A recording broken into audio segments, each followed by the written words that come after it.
Bonjour à tous, quelle est la situation réelle de la mutuelle Margaillard? Que reste-t-il de ce pan de notre patrimoine mutualiste? Pourquoi cette institution est-elle en danger? Jean-Claude Malo, le président du collectif pour sauver et développer Margaillard, est l'invité de Franc-Parler. Bonjour Jean-Claude Malo. Bonjour M. Fandéré, bonjour à toute la Guadeloupe et à tous les mutualistes. C'est un plaisir de vous recevoir. Moi aussi. Après la politique, vous voilà défenseur d'une autre cause, celle de Margaillard. Pourquoi cet engagement? C'est un engagement qui me permet d'affirmer mes convictions. Je ne veux plus qu'on continue à appauvrir les pauvres. Et la mutuelle de Margaillard notamment ne fait pas son travail correctement. Et selon les informations que nous avons reçues des dizaines d'adhérents, les témoignages qui passent sur les réseaux sociaux, et ensuite les documents que nous détenons nous permettent de dire que nous avons eu raison de prévenir, de lancer l'alerte et de dire à la Guadeloupe, à la Guyane, à la Martinique, parce qu'il y a des adhérents par là aussi, faisons attention, Margaillard risque de se trouver en situation de fusion, d'absorption, parce que la mutuelle, dans son fonctionnement, dans ses moyens financiers, sa gestion généralement, ne peut pas continuer à exister si on continue de la gérer comme ça depuis 2012. Très bien. Un collectif pour sauver et développer Margaillard. Où se situe le danger pour cette mutuelle qui était si chère à nos parents et nos grands-parents? Exactement. Et ce matin, nous avons demandé en conférence de presse une minute de silence pour ceux qui ont eu l'audace de créer une mutuelle en Guadeloupe. Parce que nous ne voulons pas qu'il meure une deuxième fois. Ceci étant, depuis 2012, le fonctionnement de Margaillard est délétère. Ça ne va pas. Quand nous lisons les documents qui sont sortis depuis l'époque, et notamment les rapports du comité social et économique, qui ne signent pas, qui ne donne pas d'avis favorable sur la gestion de Margaillard et qui s'appuie sur ce que le personnel vit et la façon de gérer Margaillard. Margaillard est en danger, son avenir est incertain. Et ça, c'est déjà pour les gens qui vivent à l'intérieur, qui veulent travailler. Voilà ce qu'ils disent. Ensuite, les documents que nous avons pu obtenir nous montre que Margaillard est en difficulté parce qu'elle perd des adhérents maladroitement, parce qu'il y a des gens qui vous disent « mais je paye », on me dit « je suis radié ». Les adhérents s'en plaignent encore aujourd'hui. Et on se demande, est-ce que les comptes sont réellement vrais? Est-ce qu'on n'est pas en train de mentir à la population? L'autorité de contrôle prudentielle et résolution, la CPR, qu'on dit être le gendarme des assurances et des banques, a aussi présenté un rapport au conseil d'administration disant « Faites attention, la manière dont vous procédez, vous mettez en danger l'avenir de Margaillard. Le 24 novembre 2019, le conseil d'administration de la mutuelle décide de reprendre sa gestion et de demander aussi d'avoir tous les fichiers de leurs adhérents. Ce qui n'est pas fait aujourd'hui. Donc le conseil d'administration reconnaît lui-même une grande déception des dysfonctionnements malgré la signature de deux conventions.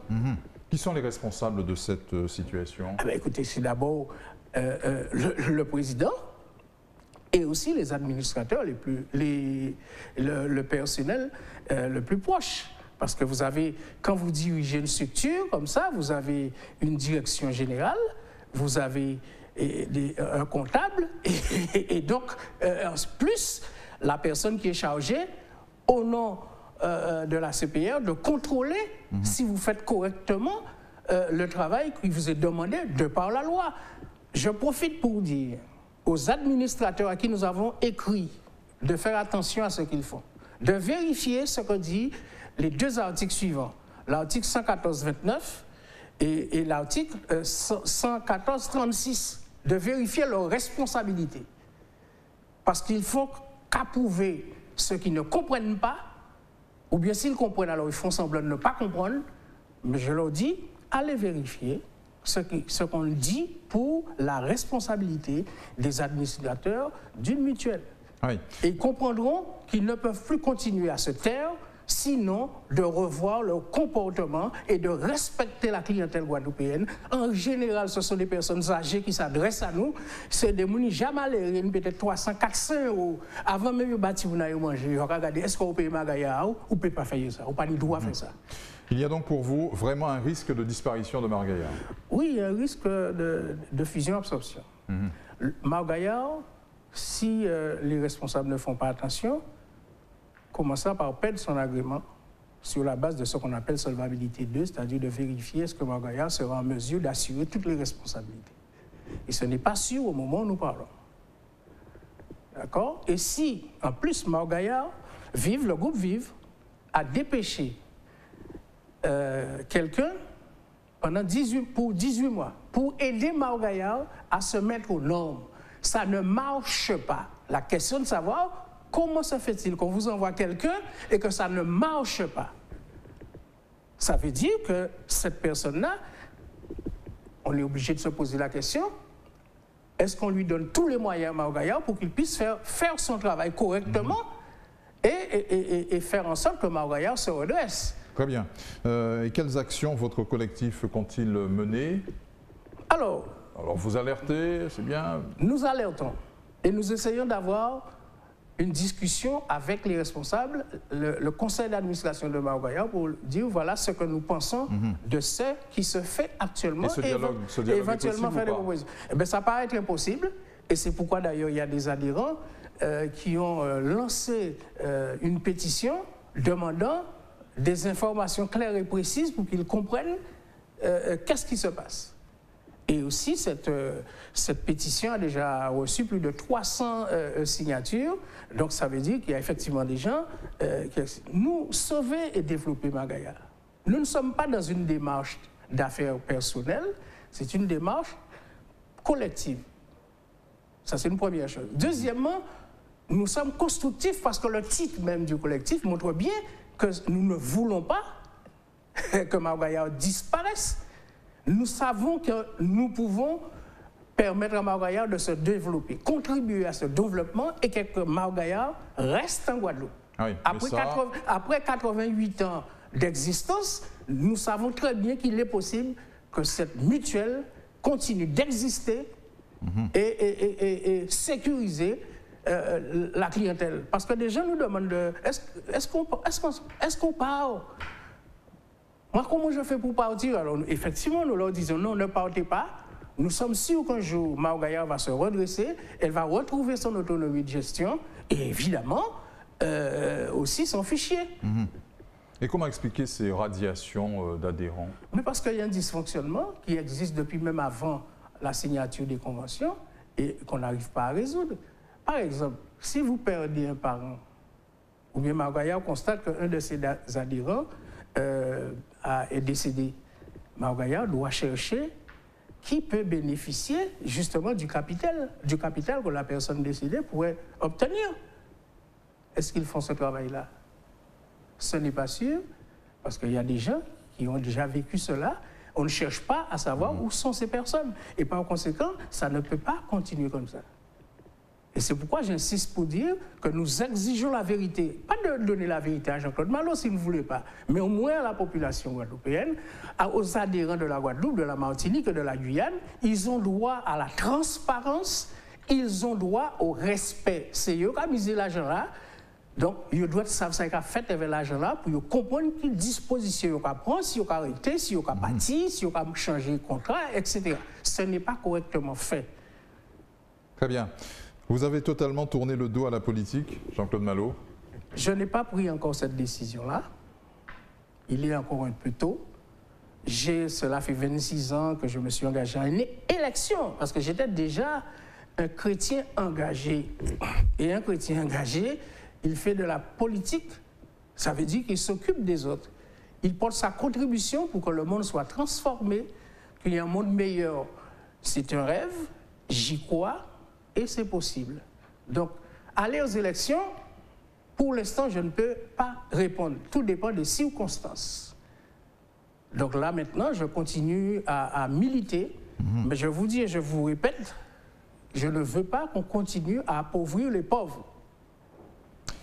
Ça ne vous empêche pas d'avoir, même si vous n'avez pas encore pris de décision, d'avoir un regard, un avis éclairé sur le pays.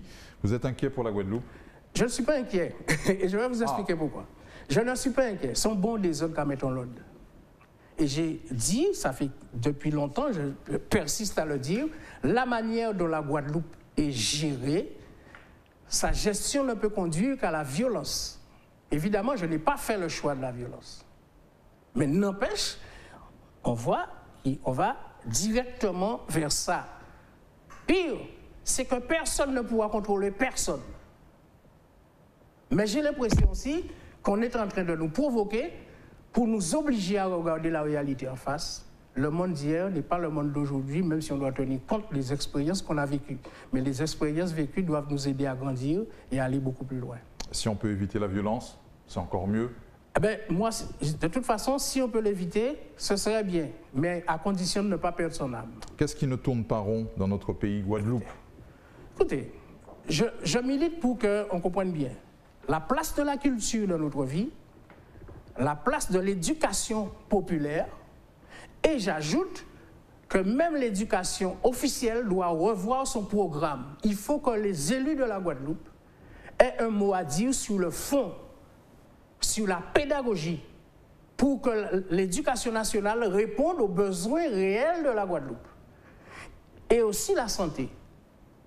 Ces éléments-là vont permettre à la Guadeloupe de se lancer dans une vie meilleure, et la Guadeloupe en est capable parce qu'elle sait ce que c'est que la violence, elle sait ce que c'est que la bienveillance, elle sait que c'est comme la compassion. Nous n'avons pas de leçons à recevoir sur la bienveillance. On est en train de provoquer une division entre différents Guadeloupéens et même Caribéens. J'insiste pour que mes compatriotes comprennent bien que ce n'est pas le bon chemin. Nous devons être des artisans, des messagers de liberté, d'espérance. C'est important, de lumière aussi, et travailler à l'union du peuple guadeloupéen. Alors on n'aura jamais tout le monde, mais on peut faire la révolution sans violence à partir de notre vie que nous respectons, que nous avons choisie. La crise sanitaire a bon dos, mais elle ne saurait être responsable de tout. Alors, la crise sanitaire, c'est un prétexte. On l'a peut-être même provoqué. Mais avant, et souvent on parle de France ou de la métropole, le monde avait déjà des problèmes. Nous étions à la limite d'une crise financière plus grave que 2008. Et on nous précipite en nous faisant penser qu'au corona, mais l'homme est né avec ce qu'il faut, des anticorps pour combattre justement les microbes. L'homme n'est pas fait pour mourir par la maladie, il est né et pour mourir par la vieillesse. Ça veut dire, mangeons bien, alimentons-nous bien, respectons notre corps, aimons notre corps, ça nous permettra mieux de comprendre les autres et de les accompagner, de les partager avec eux, nos désirs, nos rêves, et aussi participer à la transformation d'une Guadeloupe meilleure et aussi une Guadeloupe meilleure où on ne perd pas son âme. Et je profite pour dire aussi à tous les Guadeloupéens qui croient à la Guadeloupe et qui font des choses positives pour construire une Guadeloupe. Et ça, la Guadeloupe est en train de se transformer. Dr Henri Joseph et bien d'autres font des choses extraordinaires. Pensons à eux, encourageons-les, et vous verrez que la Guadeloupe aura son mot à dire dans la transformation même du monde. Le militant de la cause nationaliste que vous êtes n'attend plus rien des élus guadeloupéens. Vous avez encore quelque espoir? Non, ils sont dépassés. Et ils font tout en contradiction avec ce qu'ils disent sur le papier. Ils ne font pas ce qu'ils disent. Et ils n'ont pas encore compris, ou ils ont déjà compris, qu'un pays ne peut pas rester comme ça. On va, le 19 mars, fêter ou reparler et faire un bilan de l'assimilation de la loi de 19 mars 1946. Qu'est-ce qui a changé? Les Français de France, les Français n'accepte pas que la France soit sous perfusion. Elle l'est aujourd'hui et nous allons accepter, mais ça n'est pas bon pour soi, pas bon pour qu'on a. Nous n'allons pas accepter. Nous avons une intelligence, nous avons le droit de rêver et participer. Mobilisons-nous pour construire et participer à une humanité nouvelle. Nous y arriverons parce que de toute façon, le monde change.